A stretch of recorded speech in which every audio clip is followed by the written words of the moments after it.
Hello hello, मेरी आवाज आ रही है? Can you hear me? जी सर। ओके, आज तो खैर 4G है, शायद ठीक चल जाए, लेकिन मेरा पता नहीं ये 2G है कि 4G है, क्योंकि ये प्रीपेड है। एनीवेज, तो आज मुझे वो उमर दिख रहा है। उमर, तुम कहाँ थे? उमर गुलजार है ना हमारा, वो सीआर। Yes sir. तो तुम कहाँ थे? सर हमें नेट नहीं चलता है यहाँ पे ठीक से। एग्जाम दिया था तुमने परसों? तुमने भेजा वो? यस सर दिया था। यस अच्छा, सर यस सर। ओके चलो, आज तो मुझे इसमें दिखे। तुमने ये रखा खुद को ये यहाँ पे सेव। नेटवर्क बहुत स्लो होता है तो जूम मीटिंग में कुछ भी नहीं सुन पाते हैं। अच्छा, फिर वो लेक्चर्स देखते हो ना जो मैं फिर अपलोड करता हूँ? Yes sir yes sir. चलो ठीक है, चलो शुरू करते हैं। Let me share the screen. हम कर रहे थे वो जो जीरोस एंड क्रिटिकल पॉइंट्स के बीच में रिलेशंस, ठीक है ना? उसमें जो हमने मेन टूल यूज किया वो था अपना Gauss-Lucas theorem, that critical points would lie always in the convex hull of the zeros of a polynomial. में कोई भी कॉम्प्लेक्स पॉलिनोमियल हो, say p of z equal to summation, I write it like this, a k z k runs from 1 to n, or of course this would be iska leading coefficient into product. Let me write it as k runs from 1 to n. Why should I like this? चलो, j runs from 1 to n, z minus zj, क्योंकि ये k और ये different है इसीलिए, but we can write it as a product of its linear factors where these z1 up to zn are zeros of pz. Then we have its critical points, means zeros of this thing. And suppose they are zeta1 zeta, इसे w1 w2 हम लेते थे। चलो मान लो इसकी critical points ये है, मतलब वो values जहाँ पे डेरिवेटिव जीरो होता है, यानी then I can write derivative as something n into an into product z minus wi, I runs from 1 to n minus 1. तो अगर ऐसा है, देन ये जो जीरोस हैं, अगर मैं इनको कोनों को जोड़ दूं, मतलब इसका जो भी है एंड वाले जो, मतलब अंदर भी हो सकता है कोई, लेकिन अगर मैं आउटसाइड वालों को z1 z2, चलो यहाँ z3 है, फिर यहाँ z4 है, इनका जो एक पॉलीगन बना लूं, कॉन्वेक्स पॉलीगन, तो उसी के अंदर क्रिटिकल पॉइंट्स भी हमेशा रहेंगे। ये सिंपल स्ट्रेट फॉरवर्ड था गाउस-लूकास थ्योरम से। फिर हमने लास्ट टाइम ये किया था कि एवरेज जो imaginary parts of the critical points है इन मॉडुलस, एवरेज का मतलब just sum them up,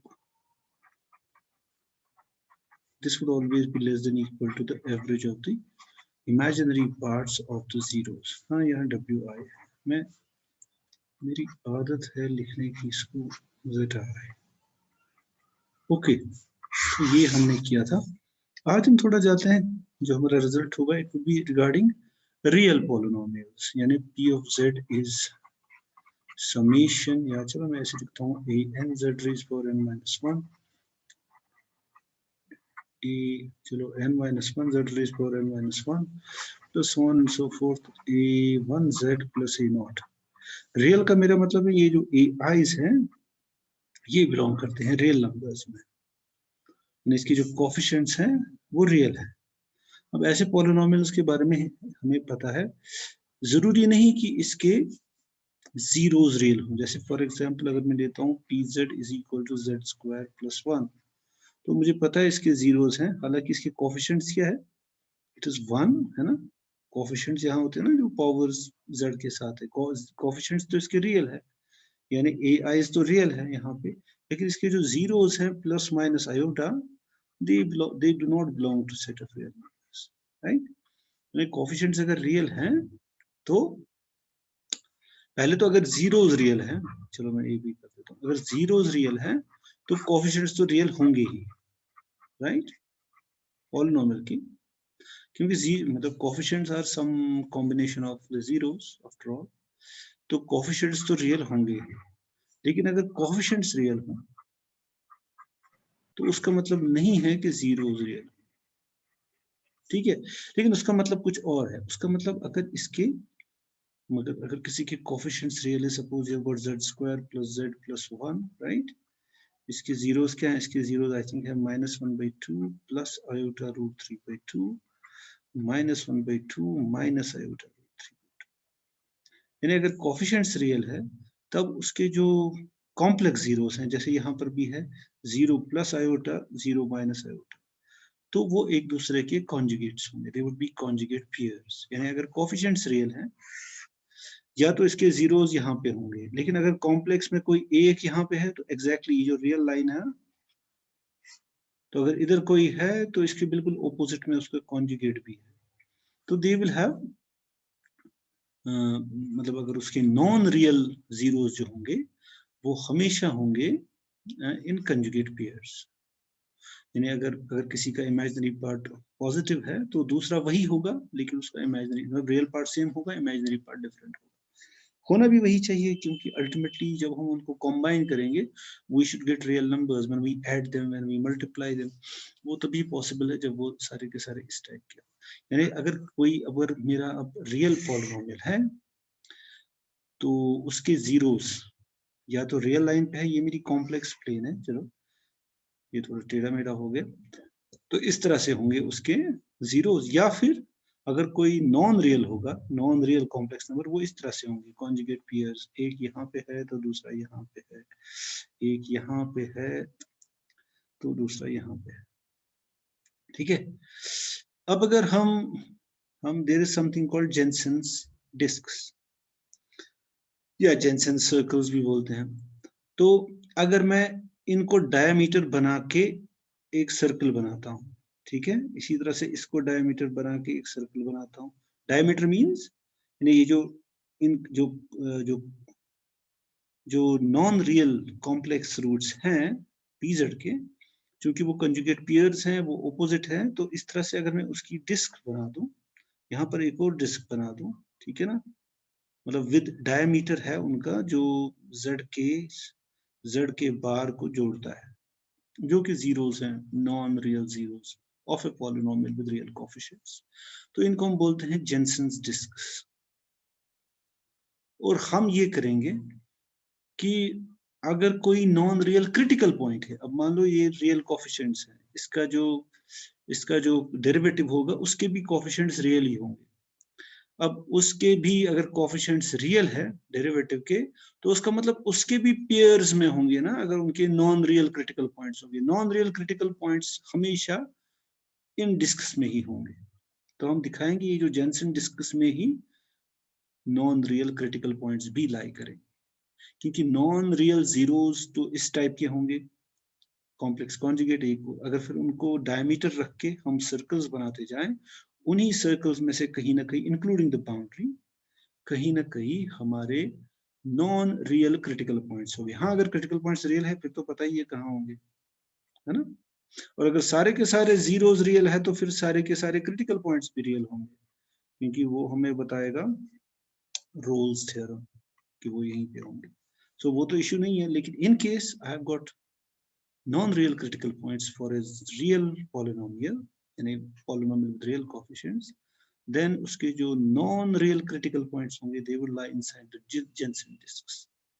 Okay, चलो before doing that theorem हम एक छोटे सा theorem ही कह लो या exercise कह लो, whatever, वो ये है for a polynomial with real coefficients,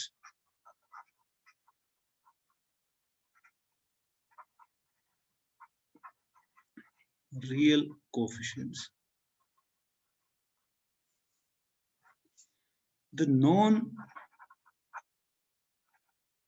number of non-real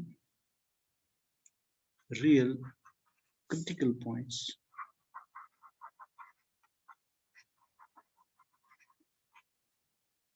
cannot be larger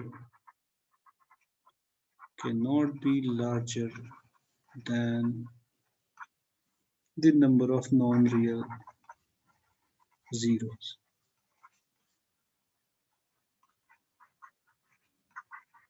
यानी नॉन रियल क्रिटिकल पॉइंट्स हमेशा नॉन रियल जीरो से ज्यादा ही होंगे।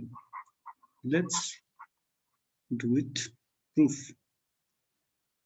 इजी है वैसे इसको करना। Let pz be a polynomial of degree n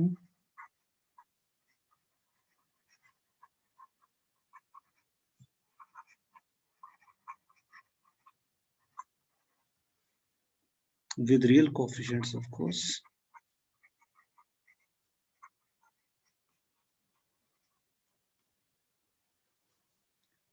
पहले तो एक चीज ऑब्वियस है, if all are non-real, if all zeros of pz are non-real, that means n के n. So pz has n non-real zeros. फिर तो obvious है, क्यों? Now p dash z has only n minus 1 zeros.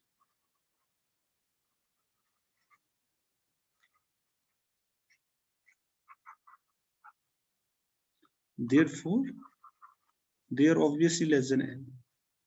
Therefore, actually सारे के सारे zero अगर non real मिला के तब भी वो इससे कम ही रहेंगे. The number of non-real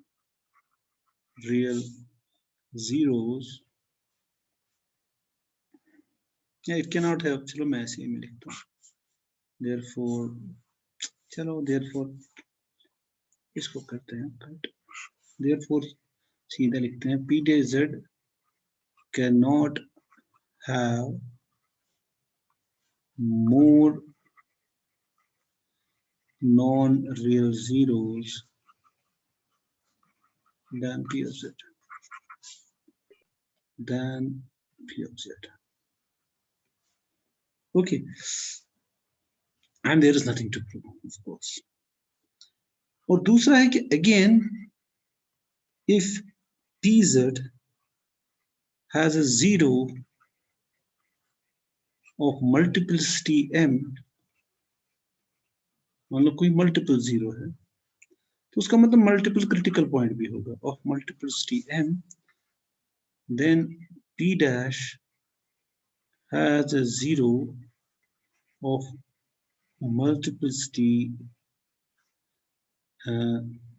m minus 1. ठीक है ना, यानी ये इसके पीछे पीछे ही जा रहा है. Suppose you have got a polynomial जिसका है z minus z raised power 3 some gz, इस तरह से है, उसका मल्टीपल रूट है. ठीक है ना, अगर मैं इसको डिफरेंशिएट करूंगा तो क्या मिलेगा मुझे? You will get 3 times z minus z1 का square into g of z plus z minus z1 का cube into g of z. तो इसके जो क्रिटिकल पॉइंट्स है ये रिपीट होगा यहाँ पे. You would have z minus z1 का square into 3 times g of z plus z minus z1 into g of z. Sorry यहाँ g dash z होना चाहिए. ठीक है ना, whatever it is, तो स्क्वायर होना चाहिए यहाँ पे. तो अगर इसका मल्टीप्लिसिटी 3 है तो वही यहाँ पे रिपीट हो रहा है. अगर यहाँ पे वो इतनी बार आता है, यहाँ उससे एक बार कम आएगा, तो इन एनी केस मतलब ये इससे लेस ही रहेंगे क्रिटिकल पॉइंट्स. वो दैट वाज वन थिंग. लेकिन अब हम नॉन रियल पे फोकस करते हैं ना. अगर कुछ नॉन रियल हो कुछ रियल हो, इन दैट केस क्या होगा? अब ये है since f is real valued for r, यानी अगर मेरा पॉलिनोमियल है p of z, इसके कोएफिशिएंट्स रियल हैं. सपोज ऐसे है 3z square plus 5z plus 1. अगर मैं z को रिस्ट्रिक्ट करता हूँ, if z belongs to r, ये जो p of z है, of course p of z भी r में ही बिलोंग करेगा, इजंट इट? क्योंकि ये रियल नंबर, ये भी रियल नंबर, रियल कोएफिशिएंट्स है, तो वेरिएबल भी जो है वो भी रियल है, तो जो मिलके बनेगा वो भी रियल होगा. So it is real valued for r. तो रियल, तो देन बाय रोल्स थ्योरम कहता है अगर तुम्हारे पास कोई रियल फंक्शन है, ये क्या हो रहा है, ये कभी कभी आउट ऑफ कंट्रोल हो जाता है. ये मेरा रबर कहाँ गया?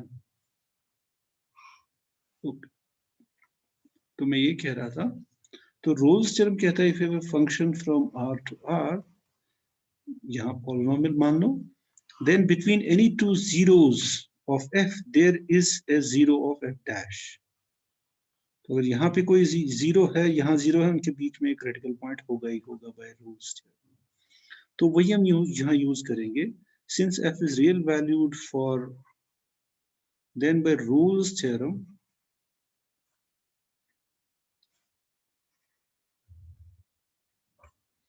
between any two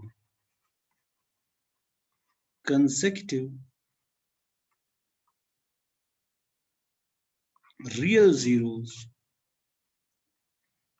of p, मैंने f लिखा है, यहाँ p होना चाहिए, there is a real zero of p dash. Let's turn the page. So therefore, if p has k real zeros, at most, क्या मैंने लिखा, if p has k real zeros, then p dash z has at least k minus 1 real zeros. Therefore, if, इसका मतलब है, it implies that if p has n minus k, क्योंकि अगर k real है तो बचे कितने, n minus k, total n है, non real zeros, then p dash z would have, इसके टोटल कितने थे, n minus 1, has n minus 1 minus k minus 1 at most, as, क्योंकि वहां मैंने at least लिखा, अब इसका कॉम्प्लीमेंट है तो वो होगा at most इक्वल टू, ये कितना आएगा, n minus 1 minus k minus 1, n minus k मुझे मिलना चाहिए, I think yes, non real z at most, यानी या इसके बराबर होंगे या इससे कम होंगे, hence in any case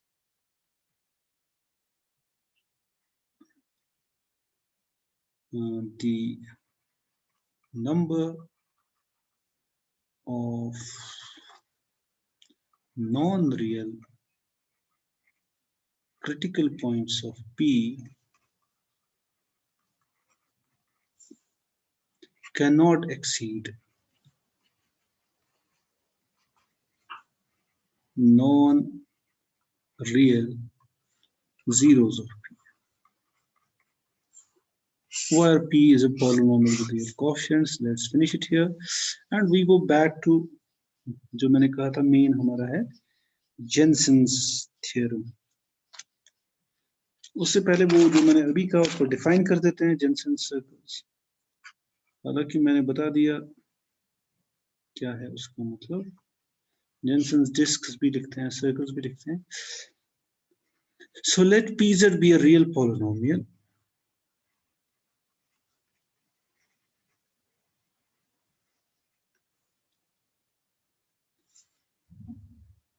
Then we know that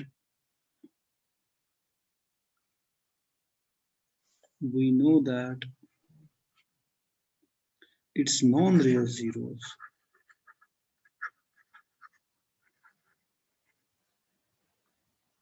occur in conjugate pairs.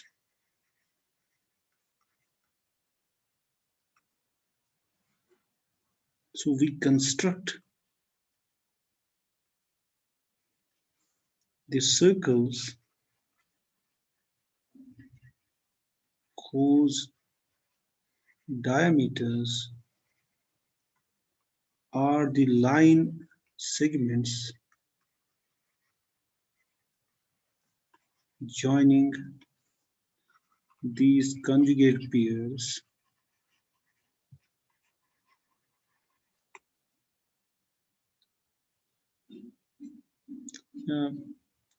these conjugate zeros of p, जो है better pz, These circles are called Jensen circles. शायद कहीं पे तुम अगर देखो तो जेंसन डिस्क भी हो सकता है, but you understand the point. Disc का मतलब फिर होगा सर्कल के अंदर वी मीन इज दिस, मगर लेकिन होगा तो वही रीजन ना जो उससे बाउंडेड है. ओके ओके, लेट्स, जैसे हम भी कभी कभी कहते हैं ना एरिया ऑफ ए सर्कल, तो वी मीन एरिया इनसाइड, मतलब एक्चुअली हमारा मतलब है area of the disc. Circle का एरिया तो 0 होगा, है ना, but we understand what do we mean by that. तो चलो जेंसन्स थ्योरम करते हैं. मैंने तुम्हें शायद शुरुआत में इसका बता ही दिया था स्टेटमेंट, चलो लेकिन फिर भी कह सकते हैं. Every non-real critical point, every non-real critical point, every non-real critical point of a real polynomial, of a real polynomial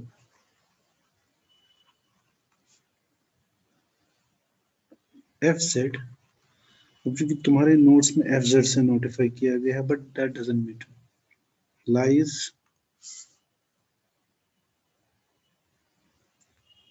lies on at least one of the Jensen circles of f.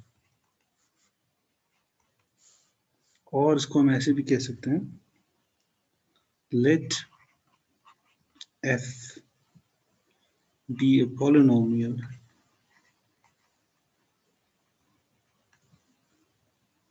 with real coefficients, real coefficients.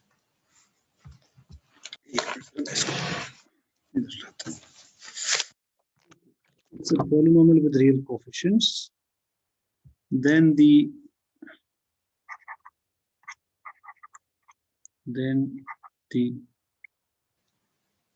non-zero, I should say non-real critical points of f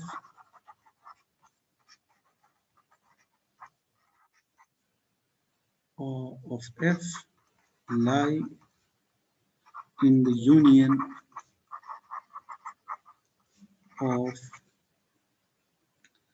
all Jensen's disks of, लिखना चाहिए यहाँ पे within the circle, मुझे लगता है at least one, चलो but you understand, disc और circle का मतलब तुम समझते हो. डिस्क ऑफ एफ, तो जब हम कहते हैं ना एरिया ऑफ ए सर्कल, तो हमें हमारा मतलब होता है इसका डिस्क का, बट यूजुअली ये इस तरह से वर्ड यूज करते हैं, but you must know what I mean, we mean the disc here basically. तो तुम वो दूसरी वाली स्टेटमेंट पहली वाली से बेटर है, अगर लिखना हो तो यही लिख लेना, डजंट मैटर, क्योंकि यहाँ पे डिस्क है, बट कभी कभी सर्कल को भी डिस्क कह देते हैं ऐसे ही. सो लेट हम कहेंगे z1 z2 zn be the zeros of f, so that f of z then can be written as some constant times product k runs from 1 to n z minus zk, where let me write it as z is equal to some general complex number, and zk would be of course x sub k plus iota some. No, this is the definition of complex numbers. Now we have, हमने इससे भी किया था by using the logarithmic derivative, we have summation, या ऐसे हमने किया इससे पहले भी, f dash z taking the logarithmic derivative हमें मिलेगा ये summation k runs from 1 to n 1 by z minus zk. We have done it before. तो हम क्या करेंगे, हम इसका इमेजिनरी पार्ट लेंगे. So imaginary part of f dash z divided by f of z is equal to, of course, imaginary part of the sum is sum of the imaginary parts. So I can write it as k runs from 1 to n, imaginary part of 1 by z minus zk, है ना? Okay, अब हम इनको अलग करेंगे, real और non real में। मतलब इस सम को, इसमें कुछ z केस हैं रियल, कुछ है नॉन रियल, तो हम उस सम को अलग करेंगे। यानी मैं इसको लिखूंगा समीशन, और मैं के रन्स फ्रॉम नहीं लिखूंगा, मैं लिखूंगा वो वाले जिनका इमेजिनरी पार्ट 0 है, यानी जो रियल है। Imaginary part of 1 by z minus z के प्लस, और उनको मैं ग्रुप करूंगा इनटू देयर कॉन्जुगेट पेयर्स, यानी मैं ऐसे लिखूंगा summation imaginary part of zk is positive of the sum 1 by imaginary part of this z minus zk plus 1 by z minus zk power। तो ऐसे लिख सकते हैं। मेरी बात समझ में आ रही?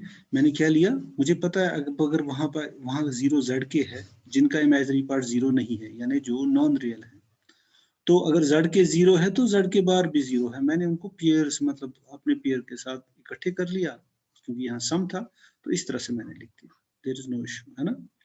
ऑफ कोर्स मैंने लिया पॉजिटिव वाले, है ना? एक का पॉजिटिव होगा, एक का नेगेटिव होगा, तो पॉजिटिव वाला पहले लिखा, फिर उसका कॉन्जुगेट, जो भी। और अगर वो पॉजिटिव नहीं है तो डबल बार लगा देंगे तो वो वापस बन जाएगा, ठीक है ना? मतलब there is no issue in writing it like this. खैर ये तो हो गया, लेकिन इसके बाद हमें करना है काम, ठीक है? Let's call this equation star. मतलब हमें इसको इवैल्यूएट करना है, उसमें काफी प्रॉब्लम है, ठीक है ना? Now in case imaginary part of zk which is equal to yk is equal to 0, क्योंकि मैंने पहले ही कहा है zk is my xk plus iota yk, जो ना पहला हिस्सा है सम का। Then 1 by z minus zk होगा बराबर z minus zk bar divided by mod of z minus zk square. That's straightforward, which can be written as z bar minus zk bar divided by z minus zk square, which can be written as x minus iota y minus xk minus iota yk whole divided by the same thing, which can be written as, of course, raise over imaginary x minus xk, right? फिर होगा अपना what should it be? It should be minus, iota यहाँ रखते हैं, y minus yk, क्योंकि ये y के plus हो जाएगा इस माइनस से, divided by z minus z के स्क्वायर, ठीक है? ओके, लेकिन अगर y के 0 है ना?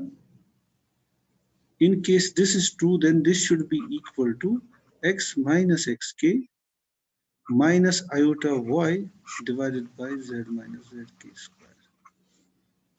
So therefore, इसका जो imaginary part है, imaginary part in this case would be equal to 1 by z minus zk. इसका imaginary part होगा, of course it should be minus y divided by mod of z minus zk square. Is this clear? Let's call this one. यानी ये तब है जो मेरा पहला सम है इसके लिए, जहां पे इमेजिनरी पार्ट 0 है। अगर इमेजिनरी पार्ट पॉजिटिव है तो वो हम लिखेंगे दूसरा हिस्सा। Now in case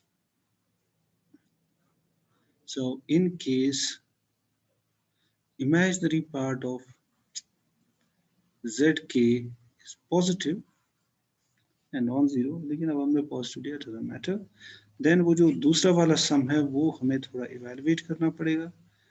I have this thing plus this thing, but this is equal to, जैसा कि हमने इससे पहले किया था, z minus zk whole bar divided by z minus zk का स्क्वायर, यहाँ प्लस है, plus z minus zk bar whole bar divided by z minus zk bar का स्क्वायर, राइट?